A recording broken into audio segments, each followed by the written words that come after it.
다 함께 사도신경하심으로 우리의 신앙을 고백하겠습니다. 나는 전능하신 아버지 하나님, 천지의 창조주를 믿습니다. 나는 그의 유일하신 아들, 우리 주 예수 그리스도를 믿습니다. 그는 성령으로 잉태되어 동정녀 마리아에게서 나시고 본디오 빌라도에게 고난을 받아 십자가에 못 박혀 죽으시고 장사된 지 사흘 만에 죽은 자 가운데서 다시 살아나셨으며 하늘에 오르시어 전능하신 아버지 하나님 우편에 앉아 계시다가 거기로부터 살아있는 자와 죽은 자를 심판하러 오십니다. 나는 성령을 믿으며 거룩한 공교회와 성도의 교제와 죄를 용서받는 것과 몸의 부활과 영생을 믿습니다. 아멘. 다 함께 찬송가 445장 찬양하겠습니다.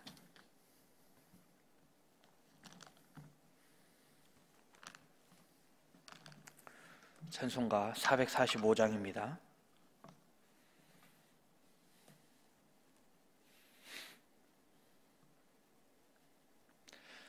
대산을 넘어 험곡에 가도 빛 가운데로 걸어가면 주께서 항상 지키시기로 약속한 말씀 변치 않네.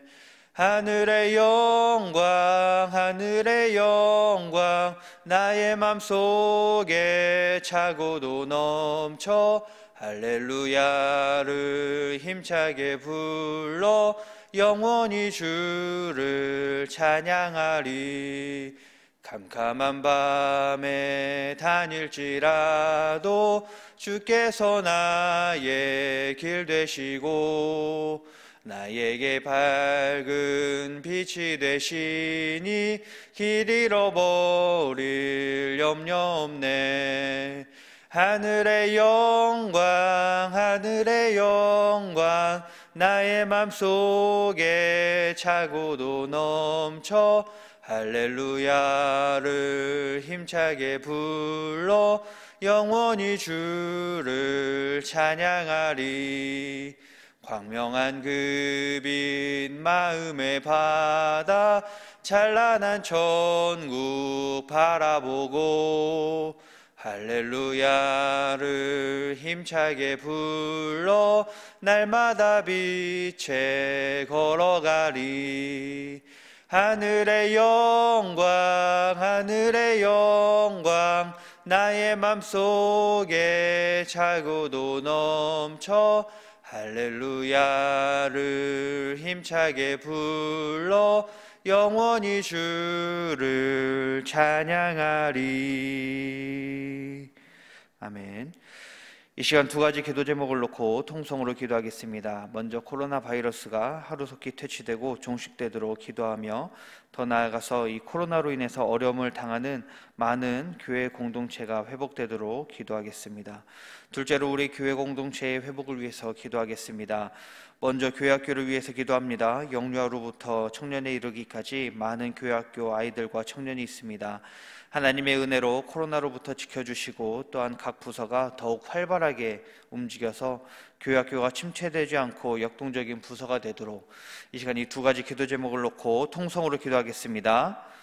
지금도 살아계셔서 날마다 역사하시고 인도하시는 하나님, 하나님의 은혜에 감사함으로 오늘 하루를 시작하는 우리 모든 성도에게 은혜를 부어 주시옵소서. 새벽부터 깨어 하나님의 말씀을 사모하며 나아가오니 말씀으로 우리의 심령을 새롭게 하여 주시옵소서. 이 시간 코로나 회복과 많은 교회 공동체들을 위해서 기도합니다. 하나님, 코로나가 우리 삶의 많은 것을 바꿔 놓았습니다.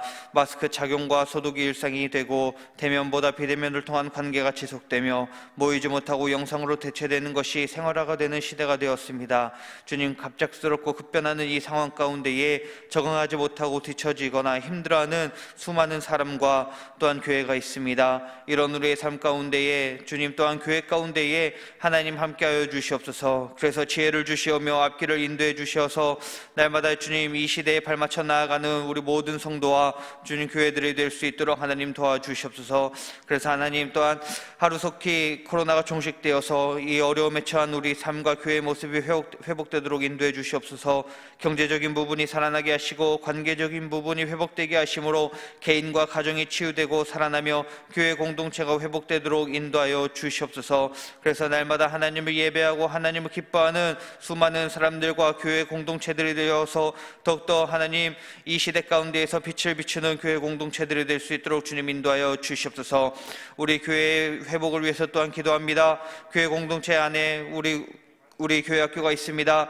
어린아이들을 돌보는 영유아에서부터 청년에 이르기까지 많은 아이와 청년들이 있습니다. 하나님, 교회 학교 각 부서 가운데 하나님 함께하여 주셔서 침체되지 아니하게 하시고 아이들을 항상 돌보고 관심 갖는 부서가 되어서 서로에게 관심을 주지 않는 이 코로나 시대 속에서 사랑과 관심을 주고 섬김으로써 하나님의 복음을 전하는 우리 교회 학교가 될 수 있도록 인도하여 주시옵소서. 교회 학교를 또한 담당하고 있는 교역자들과 교사들이 있습니다. 그 건강을 지켜주시옵고 아이들 한 명 한 명에게 최선을 다하고 섬기는 교역자와 교사가 되게 하여 주시옵소서. 또한 이 시대 가운데에서 하나님 무엇을 해야 할지, 어떻게 아이들을 더욱더 케어해야 할지 이것을 고민하며 더욱더 기도하며 주님을 의지하며 나아가는 교역자와 교사들 될 수 있도록 인도하여 주시옵소서. 또한 교학교 아이들과 부모님들이 있습니다. 그들의 가정도 지켜주셔서 이 약한 질병이 틈타지 못하게 하시며 또한 영상으로 예배드릴 때 아이들과 청년의 마음과 삶이 예배를 통해 말씀을 통해 변화되는 은혜를 주시옵소서. 그래서 코로나로 인해 교회 학교의 모습이 정적인 부분이 많이 있지만 이럴 때일수록 더욱더 각 부서가 활발히 움직이고 활동함으로써 역동적인 교회 학교가 되어 활기 있고 생명력 있는 교회 학교의 모습이 되도록, 그래서 이것이 우리 모든 교회 가운데에 적용되어서 생명력 있고 활동적인 그런 우리 교회가 될 수 있도록 인도하여 주시옵소서. 이 시간 말씀으로 은혜 받게 해주시니 감사합니다. 담임 목사님을 통해 주의 말씀이 선포될 때에 우리 마음에 아멘으로 받게 하시고 그 말씀으로 오늘 하루 승리하며 살아가는 가족 공동체가 되도록 은혜 부어 주시옵소서. 이 모든 것들 주께 맡기며 사랑이신 예수님의 이름으로 감사하며 기도하옵나이다. 아멘. 오늘 우리에게 주시는 하나님의 말씀은 마태복음 1장 1절, 마태복음 1장 1절 그리고 17절 두 절을 보도록 하겠습니다. 마태복음 1장 1절과 17절입니다. 우리 찾으셨으면 같이 읽겠습니다. 아브라함과 다윗의 자손 예수 그리스도의 계보라. 17절. 그런즉 모든 대수가 아브라함부터 다윗까지 14대요 다윗부터 바벨론으로 잡혀갈 때까지 14대요 바벨론으로 잡혀간 후부터 그리스도까지 14대더라. 아멘. 오늘부터 이제 마태복음을 강해를 하도록 하겠습니다. 이제 새벽에 강해 설교를 한다는 것이, 원래 강해 설교는 시간을 좀 오랫동안 가지면서 그 말씀을 의미를 하나 이제 깊이 캐내는 그런 묘미가 있거든요. 그런데 새벽에 시간이 많지는 않습니다. 하지만은 짧게 나가더라도 강해 설교를 해서 거기에 있는 핵심들을 우리가 놓치지 않고 하나하나 또 캐내도록 이렇게 하겠습니다. 강해 설교는 하나님의 말씀을 전체적으로 계속적으로 이제 본다라고 하는 이런 장점이 있단 말이에요. 그래서 영적으로 편식증에 걸리지 않게 이 강해 설교가 우리들에게 그런 은혜와 장점을 주고 있습니다.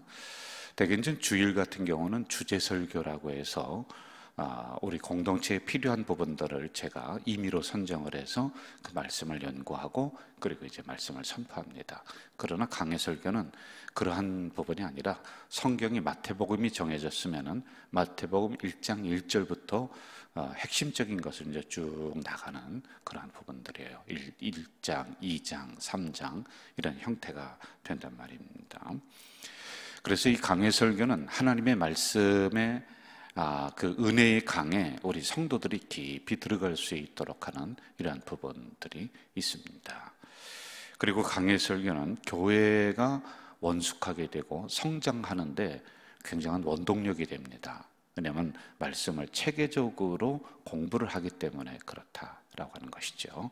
그러나 또 단점은 이제 계속 그 부분을 우리가 해나가다 보면은 그게 그 소리 같은 그 경우가 있어요. 그러니까 한 소리 또 하고 왜냐하면 그 성경을 다른 곳을 보지 않고 그 마태복음을 1장부터 보다 보니까 계속 반복되는 듯한 느낌을 우리가 받아서 지루함을 우리에게 줄 수가 있다라고 이런 단점도 있단 말입니다. 하여간 이런 부분들을 좀 보완을 하면서 새벽에 이 마태복음을 조금씩이라도 강해를 하도록 할 거예요. 여러분, 항상 제가 성경을 시작할 때 말씀을 드리는 부분이 있습니다. 숲을 먼저 봐라. 그래서 널찍한 부분을 우리가 먼저 봐야 돼요. 그것은 마태복음이 나온 배경, 그 다음에 이것을 기록한 사람은 누구이냐, 또한 마태복음의 전체적인 주제는 무엇이냐, 뭐 이러한 부분을 우리는 숲이라고 그러는 거예요. 그래, 전체적인 걸 보고 그리고 나서 그 안에 있는 구절, 숲, 나무를 보는 거예요. 예, 구체적으로 하나하나를 이렇게 보아 나가는 것입니다. 이렇게 해야지만이 성경에서 전달해 주고자 하는 뜻을 우리가 분명히 알 수가 있고요. 우리가 임의대로 해석하고 임의대로 판단하고 하지 않을 수가 있단 말입니다. 그래서 이 말씀의 전체적인 것과 세부적인 것을 동시에 생각을 하면서 우리가 가도록 하겠습니다. 그리고 또 항상 이걸 염두에 두세요. 그럼 그 말씀이 오늘 우리들에게는 어떠한 의미가 있느냐? 왜냐하면 나와 연결을 시켜야죠. 그래야지 말씀이 나에게 살아있다라고 하는 의미거든요.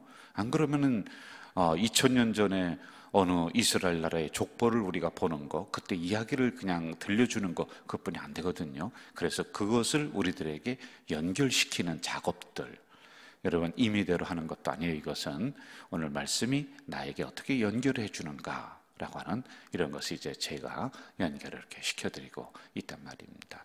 그리고 마지막으로는 연결만 시키는 것이 아니라, 그렇다면 오늘 나는 어떻게 살아가야 되는가, 여기까지 나아가야지만이 된다라고 하는 겁니다. 자, 먼저 마태복음은 우리가 마태복음이라고 하는 것에서 알 수 있듯이 마태는 사람의 이름입니다. 그런데 원래 사복음서 중에 마태, 마가, 누가, 요한복음이 있어요. 제일 먼저 기록된 게 마가복음이에요. 그리고 누가복음이에요. 그리고 마태복음이에요. 그런데 왜 마태복음이 제일 첫 번에 나왔을까요? 우리는 항상 마태, 마가, 누가, 왜냐하면 성경에, 신약 성경에 제일 첫 번에 나오는 게 마태복음이란 말이에요. 왜 그런지 아세요, 여러분? 바로 1장에 있는 이 족보 때문에 이 마태복음이 제일 첫 번에 나온 이유 중에 하나란 말입니다. 그만큼 우리는 이 족보가 중요하다라고 하는 것을 알아야지만이 될 거예요. 자, 마태는 원래 하나님의 선물이라고 하는 뜻을 가지고 있습니다. 아주 좋은 이름이에요. 그런데 그의 직업이 당시에 사람들에게 그렇게 좋게 보이는 직업은 아니었어요. 돈을 걷는 직업이었거든요. 세리입니다. 나중에는 세리 마태, 마태 세리 뭐 이런 형태로다가 혼용해서 부르기도 했었습니다. 당시 세리라고 하는 것은 이제 로마의 속박국입니다. 로마가 지배하는 이스라엘인데, 세리는 돈을, 세금을 걷어서 로마에 바치는 그런 작업을 하는 사람이기 때문에 그 지역에서 그 지역 사정을 가장 잘하는 사람을 세리로 세웠어요. 그래야지 어느 가정에는 뭐가 있고 어느 무슨 사업을 하는 그런 가정에는 어떻게 돌아가고, 이런 전체적인 것을 알아야 되기 때문에 그런 사람을 세웁니다. 그리고 가서 집요하게 돈을 걷어서 로마에 갖다 바치는 이러한 역할을 했었던 거죠. 자, 그런데 문제가 이제 여기에서 나타납니다. 뭐냐면 세리들이 돈을 걷긴 걷어요. 걷는데 자기들도 얼마를 먹어야 되겠단 말입니다. 근데 로마에 바치는 세금은 일정 부분 정해져 있고 이거를 떼어 먹을 수는 없단 말이죠. 그래서 이 세리들이 나중에는 돈을 많이 걷습니다.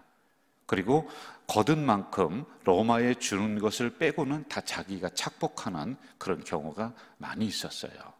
그래서 당시 사람들로 하여금 세리는 아주 배척을 받는 인물이었습니다. 그 지역에서 사람들에게 손가락질 받고 하는 그런 인물들이었다라고 하는 것이죠. 자, 그런데 지금 예수님의 제자가 마태가 됐다는 겁니다. 이 의미는 뭐냐면은 세리라고 하는 의미인데, 이것은 그만큼 일을 치밀하게 했었던 성격을 가진 사람이다라고 하는 거예요. 그래서 우리가 성경에서 우리가 보듯이 다른 제자들은 이 족보에 대해서 관심을 안 갖습니다. 그런데 마태는 굉장히 성격이 세밀해요. 왜? 세리이기 때문에, 돈을 세야 되고 이걸 다루는 직업이기 때문에 그는 족보라고 하는 여기에 관심을 가지면서 이것을 아주 구체적으로 빠지지 않고 기록을 하고 있다라고 하는 것이죠. 그것도 계산을 해서 합니다. 14대 이거 뭐 16대도 되고 18대도 되고 그럴 수 있잖아요. 그런데 세 부분으로 이 이스라엘 족보를 나누면서 신약으로 연결을 시키는 이런 세밀한 성격을 가지고 있는 것이죠. 여러분, 누가복음이 있습니다. 누가복음도 그 저자가 누구냐면 누가라고 하는 제자예요. 이 사람은 직업이 뭐냐? 의사예요. 그럼 자기의 직업이 그 성경에 나타나요. 병 고치는 이야기가 많이 나오는 거란 말입니다. 이처럼 자기의 특성이 그 안에 담겨져 있는 것을 우리는 봐야지 될 것입니다. 자, 그러면은 마태복음에서 말씀해 주시는 주제는 무엇이냐라고 하는 거예요. 주제는 네 가지로다가 요약을 할 수가 있죠. 첫째는 예수님은 구약에서 예언된 메시아다라고 하는 겁니다. 그게 독단적인 인물이 아니라는 거예요. 조금 이따가도 할 겁니다만은 이 족보를 기록한 것은 그냥 예수님이 갑자기 튀어나온 인물이 아니다. 갑자기 역사 속으로 들어온 인물이 아니라 저 아브라함부터 쭉 흘러오면서 이러한 연계선상에서 예수님이 나오신 분이다라고 하는 것을 이스라엘 백성들에게 또는 우리들에게 알려주려고 이 족보를 기록을 했단 말입니다. 그리고 두 번째, 예수님의 교훈은 교회를 위한 새로운 율법이다라고, 우리들에게 주시는 새로운 계명이다라고 하는 거예요. 그래서 여러분, 구약에 있는 계명과 신약에 있는 계명을 연결을 시킵니다. 우리는 구약에 있는 계명을 이제 쓸데없는 것, 폐한 것, 그런데 예수님은 그게 아니라 내가 완성시켰다라고 하는 거예요. 그 토대 위에서 더 좋게 계명을 형성을 시키고 그것을 우리들에게 주셨다라고 하는 겁니다. 그래서 우리가 성경은 항상 구약이라고 하는 것이 같이 붙어있는 이유 중에 하나란 말입니다. 그리고 세 번째, 이제 하나님 나라 천국을 이야기해요. 그런데 이 천국을 이야기할 때 두 가지로 이야기합니다. 우리가 죽어서 가야 되는 저 멀리에 있는 천국, 뜬구름 잡는 식의 추상적인 천국이 아니라, 그것만이 아니라 이 땅에 살아가면서 이루어야 될 천국의 모습이 있다. 이것을 이제 교회라고 하는 것, 가정이라고 하는 것, 우리가 형성하는 공동체라고 하는 거기에서도 하나님 천국의 모습이 나타나야 된다라고 하는 것을 강조를 하고 있어요. 여러분, 천국에는 사랑만이 존재하고 거기에 뭐 분쟁이 있고 갈등이 있고 그러겠습니까? 그런데 그러한 모습이 그 나라에 가서만 이루어지는 것이 아니라 이러한 것이 우리가 살아가고 있는 이 땅에서도 조금씩은 나타나야지만이 된다. 그래서 이 땅은 천국의 파편들이 형성되는 곳이다. 완벽하지는 않아요. 그러나 그러한 모습이 있어야 된다. 이것을 가르쳐주고 있단 말입니다. 그리고 네 번째는, 교회는 구약을 계승한, 그러니까 여러분, 항상 이 마태복음은 구약과 연결을 시킵니다. 구약을 계승한 이방인까지 포함한 새로운 공동체다. 이걸 우리에게 적용을 시킨다면 끼리끼리의 문화는 없어져야 됩니다. 새로운 성도가 들어오면 빨리 우리 교회 공동체로 받아들이면서 그들도 함께 나아가는, 이것을 우리에게 시사해주고 있는 것이 바로 마태복음이다라고 하는 것입니다. 제가 성경을 강해를 하면서요, 참 희한한 것 중에 하나가요, 요한 1서를 강해하잖아요. 그리고 어느 때는 다니엘을 강해를 하잖아요. 그러면 영적인 흐름에 있어서 우리 교회에 정말 필요할 때에 하나님이 그 말씀을 딱 주는 거예요. 예레미야를 강해하면은 이 예레미야를 통해서 우리 교회가 막 건축을 하고 성도들이 하나가 되고 기도해야 되는 이러한 때에 예레미야가 우리들에게 강해를 할 수 있도록 흐름을 그렇게 하나님이 만들어줘요. 여러분, 제가 임의대로 막 선정하는 게 아니라 뭐 큐티라고 하는 그 책자를 따라가다 보니까 우리 교회의 영적 상황과 이게 맞아 들어간다는 거예요. 요한 1서를 우리가 강의하면서 가장 많이 나왔던 게 뭡니까? 어제까지 우리가 마무리했는데 교회 공동체에는 사랑이 있어야 된다, 교제를 나눠야 된다. 근데 이럴 때 정말 필요한 부분들이란 말이에요. 이제 마태복음을 우리가 강해를 하는 이유도 있단 말입니다. 그걸 저는 세 가지로 보는 거예요. 첫째는 우리 교회 이 마태복음을 강해를 하면서 이 기간 동안에 하나님은 우리의 신앙의 변화를 원하신다라고 하는 겁니다. 왜? 이 마태복음에서 주는 게 그거거든요.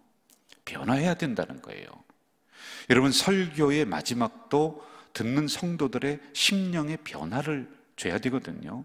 이 말씀의 깊은 의미 중에 하나도 이 말씀 속에 들어온 사람들은 그냥 스토리를 읽는 것이 아니라 아, 그렇구나, 내가 그렇게 살아야 되겠구나라고 심령의 변화가 있어야지만이 되는 겁니다. 우리 공동체도 또 다른 변화가 일어나야 돼요. 여러분, 우리 공동체가 이제 49년 되는 49살입니다. 가장 일을 왕성하게 할 때예요. 가장 성숙하게 일을 할 때입니다. 그러므로 우리는 굳어있는 공동체가 아니라 또 다른 변화를 위해서 이 어려운 기간 동안에 준비하고 기도하며 나아가는 그런 시간이 49년째인 이 기간이 돼야 된다. 그래서 하나님이 이 마태복음을 우리에게 주신 이유다라고 하는 것입니다. 두 번째, 우리 가져질교회는 예수님을 중심으로 더 하나가 되는 공동체가 되기를 바라신다. 그래서 마태복음을 우리에게 준 겁니다. 여러분, 이 마태복음의 중요한 부분은 이제 이스라엘 공동체가 확장이 됩니다. 그래서 이방인들도 받아들이는 그러한 일이 일어나요. 그러면서 공동체가 계속 더 커지고 있는 그런 상황들이란 말입니다. 우리 가져질 교회는 하나님이 여기에 세우신 이유 중에 하나가 영혼 구원이다. 저는 그 생각을 하는 거예요. 그렇기 때문에 여러분, 우리 교회를 이렇게 세우시고 또 넓은 터를 주시고 본당을 주시고 그리 하셨지 않습니까? 우리가 뭐 편안하게 앉아서 그냥 드러누워서 한 자리에 한 병씩 드러누워서 예배드리라, 그게 아니란 말이죠. 우리 가져질교회는 요한일서를 통해서 사랑의 공동체가 되었습니다. 그쪽으로 나갈 겁니다. 이제 그것만이 아니라 우리 가져질교회는 영혼 구원을 목적으로 하는, 그래서 이 본당이, 우리 교회가 구원받아야 될 심령들로 가득가득 채워지는 이 역사가 일어나야지만이 된다. 그 목적을 우리에게 주시기 위해서, 이루기 위해서 마태복음을 강해하도록 하셨다라고 하는 것이죠. 세 번째, 예수님의 제자가 되기를 바라시는 마음으로 우리에게 이 마태복음을 강해하도록 하셨다. 여러분, 항상 이야기합니다. 저의 제자가 되면 안 됩니다. 우리 장로님들이 제자가 되면 안 돼요. 예수님의 제자가 돼야 돼요.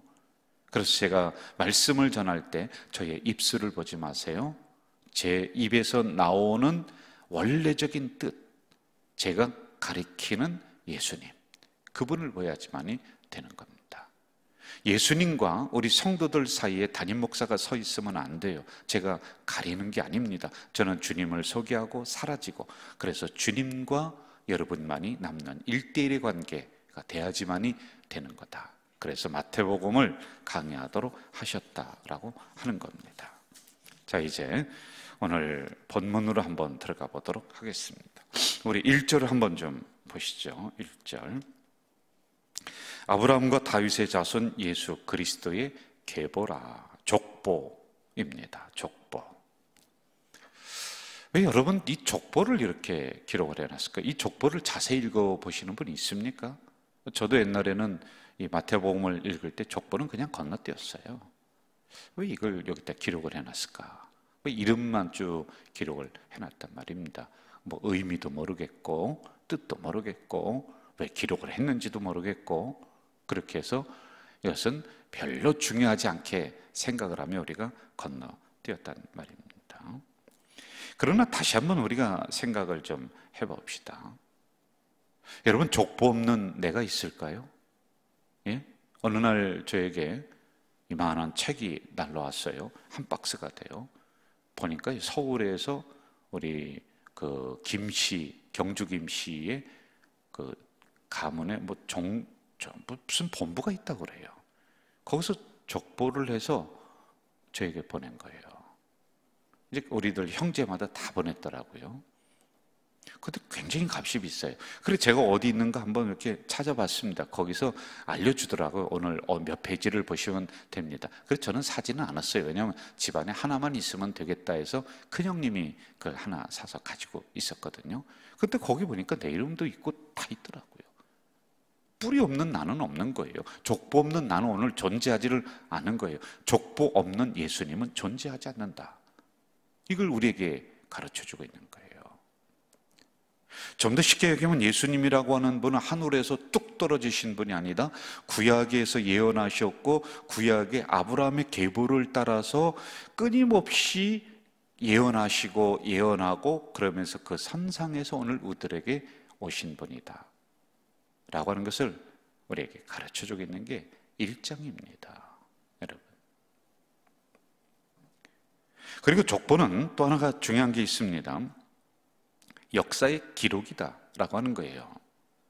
여러분 족보를 훑어보면은 여기에 나오는 족보는 그냥 이름만 나왔지만 그 이름을 파고들다 보면 이스라엘 역사, 중요한 역사가 다 이 안에 있습니다. 아브라함, 다윗, 솔로몬 다 들어있는 거예요.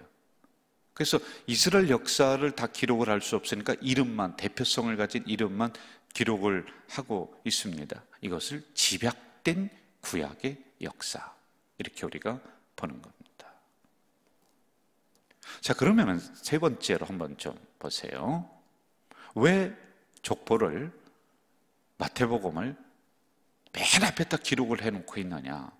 원래 저 뒤에 가는 거예요. 순서상으로는 누가복음 뒤에 가야 돼요. 그런데 마태복음이 맨 앞에 있어요.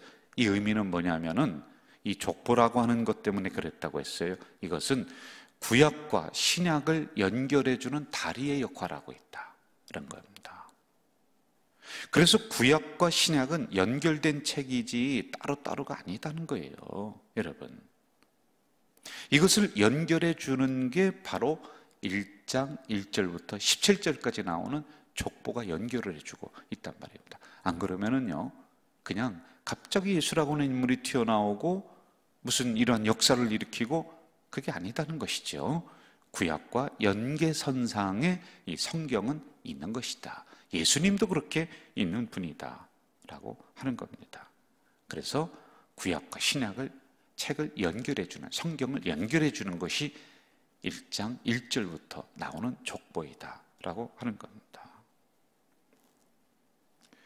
아주 또 중요한 부분이 있습니다. 이 족보는 하나님의 약속이 있어요. 창세기에 보면은 창세기에 메시아의 예언이 나오는 겁니다. 그래서 창세기는 창조를 다룬 책입니다. 요한계시록은 마지막 심판을 다룬 책이에요. 원래 창세기를 보면은 요한계시록이 보이는 거예요. 이게 영적으로, 아니 학문적으로도 연결이 돼 있습니다. 이렇게. 왜? 창조와 심판. 근데 창조 안에 심판도 있어요. 이 창조 안에 메시아도 있어요. 뱀을 밟을 것이다. 이게 이제 다 신약에 나오는 메시아를 의미하고 있거든요. 이게 약속입니다. 약속. 그런데 이 약속이 어디에서 성취가 되느냐? 마태복음 1장에서 성취가 되는 거예요. 그래서 약속과 성취, 이루심, 이러한 구도로 이 계보가 형성이 됐다. 족보를 그렇게 주고 있다라고 하는 겁니다. 자, 그러면은 또 하나 우리가 궁금한 것을 풀고 갑시다. 17절을 한번 좀 보시죠. 17절. 같이 읽어볼까요? 17절 시작. 그런즉 모든 대수가 아브라함부터 다윗까지 연례되요, 다윗부터 바벨론에 잡혀갈 때까지 연례되요, 바벨론으로 잡혀간 후부터 그리스도까지 연례되다. 몇 대? 연례대, 연례대, 연례대. 이렇게 구분을 내놓고 있어요. 이게 이제 마태의 성격이 들어간 것도 있습니다. 그러나 이것을 우리가 심도 있게 들어가 보면은요, 이게 흐름이 있습니다. 흐름이 있어요.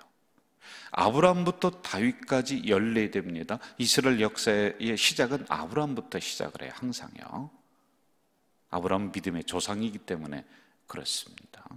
그럼 아브라함 때 이스라엘의 신앙의 꽃이 활짝 폈냐? 아니에요. 아브라함은 족장입니다. 족장 시대의 시작이면서 고생을 많이 했어요. 복이 근원이 됩니다마는 굉장히 개척자적인 입장이에요.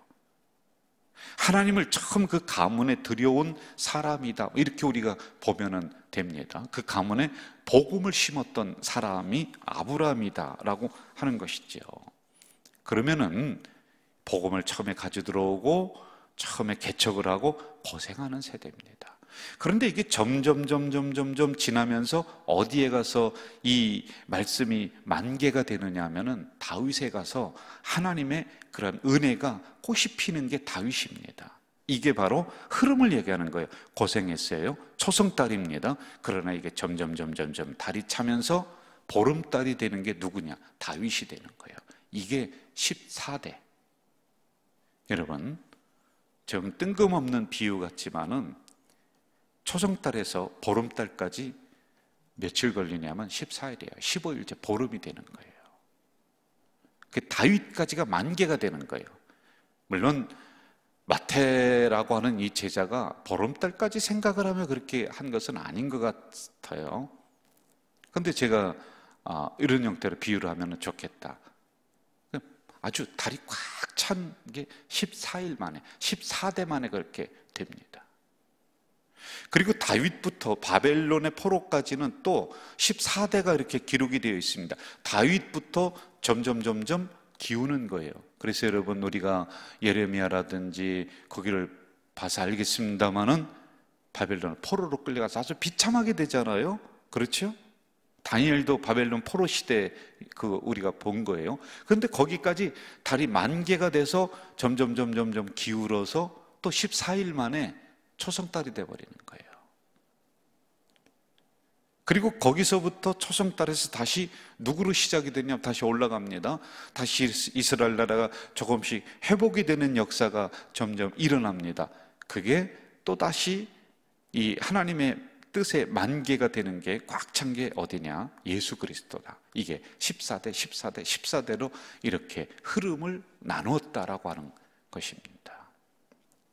이것을 약속의 역사, 비극의 역사, 은혜의 역사, 이렇게 세 가지로 명칭을 좀 붙여볼 수가 있는 것입니다. 이처럼 이 족보 속에는 나름대로 이스라엘 역사의 흥망성쇠를 담아놨다라고 하는 것이죠. 그냥 이유 없이 기록된 게 아니다라고 하는 것입니다. 자, 그렇다면은 오늘 이 말씀이 오늘 우리들에게 어떤 의미가 있느냐, 나와 무슨 상관이 있느냐, 이 부분을 한번 좀 보면서 오늘 이 새벽에 마무리를 좀 하겠습니다. 첫 번 개론 서론 시간이에요. 그래서 좀 길어지는 걸 좀 양해를 해주세요. 자, 여러분과 저는 사실은 이방 민족이에요. 그렇죠? 원래는 이스라엘 민족이 선민이에요. 하나님의 택한 백성이에요. 그 외의 사람들은 복음을 받아들일 수가 없었던 구원의 백성들이 아니었어요. 그런데 누구 때문에 됐냐? 예수님 때문에 우리는 이방 민족이었는데 하나님의 자녀가 되었습니다. 예수님으로 족보가 딱 끝난다는 것은 무슨 의미냐면은 예수 그리스도로 말미암아 우리 성도들은, 이 새벽에 영상으로 예배드리는 우리 성도들은 예수님의 족보에 들어올 수 있는 자격이 주어졌다는 거예요.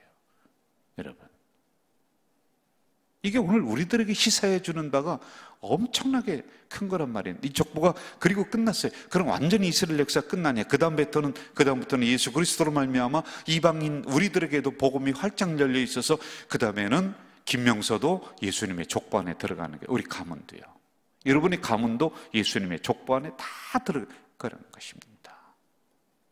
이 의미를 가지고 있다는 말입니다. 내가 예수님을 믿는 그 즉시 우리는 땅의 백성에서 주의 자녀에서 하늘의 백성으로, 하나님의 자녀로 그 신분이 바뀌어요. 영적인 계보가 달라지는 거란 말이에요. 네? 이것은 여러분 내가 잘했냐 못했냐 그런 의미가 아니에요. 예수 그리스도로 말미암아 예수 그리스도로 우리가 메시아를 내가 고백하고 믿는 그 즉시 이 땅에서 내가 죄가 있느냐 없느냐 아무 상관없습니다. 이 모든 게 다 씻어주고 내가 천민이냐 내가 부자냐 가난하냐 아무 상관없습니다. 이제 우리는 예수님의 족보 안에 들어온 존재들이다, 이겁니다.